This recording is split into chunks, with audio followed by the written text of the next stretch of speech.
कुछ भी, सब ठाकुर जी ने स्वीकार की और उससे ठाकुर जी प्रसन्न हुए। इसका एक ही प्रमाण है कि सत्संग के प्रति रुचि बढ़ना। अगर आपकी सत्संग में रुचि नहीं है तो आप केवल पुण्य कमा रहे हो अपनी सेवा से, अपने भाव से। देखो, पुण्य और सेवा में अंतर होता है, पुण्य में और भक्ति में अंतर होता है।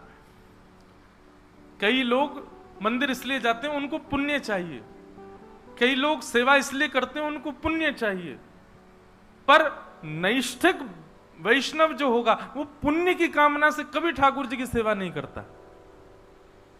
पुण्य का मतलब क्या होता है?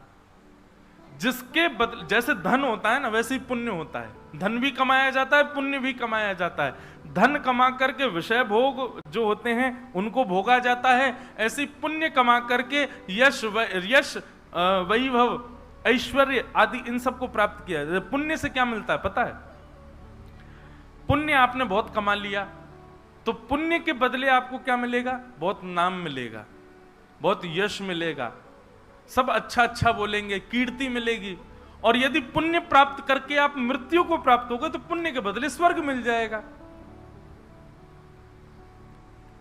लेकिन जैसे धन खर्च होता है पुण्य भी खर्च होता है।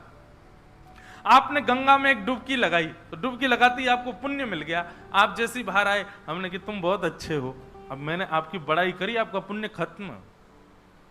आपकी प्रशंसा होते ही पुण्य खत्म हो जाता है, आपका यश होते ही पुण्य खत्म हो जाता है। तो कई लोग मंदिर पुण्य के लिए जाते हैं, पर नैष्ठिक वैष्णव जो होते हैं वो पुण्य की कामना से ठाकुर जी के पास नहीं जाते, वो ठाकुर जी से प्रेम करते हैं इसलिए ठाकुर जी के पास जाते। संबंधों में भी तो ऐसा है कि आप किसी से संबंध इसलिए बना रहे हो क्योंकि उससे आपका कोई काम बन रहा है, तो ये उस व्यक्ति के समान है जो पुण्य के लिए भक्ति करता है। पर कोई व्यक्ति आपके गुण नहीं देखता, आपका रूप नहीं देखता, आपका स्वरूप नहीं देखता, बस आपसे प्रेम करता है, वो प्रेमी ज्यादा श्रेष्ठ है ना। ऐसे ही नैष्ठिक वैष्णव जो होता है वो पुण्य के लिए ठाकुर जी के पास नहीं जाता, बस सदा मुझसे ठाकुर जी राजी रहें, मैं इनकी सदा सेवा करूं, इसके बदले मुझे कुछ नहीं चाहिए।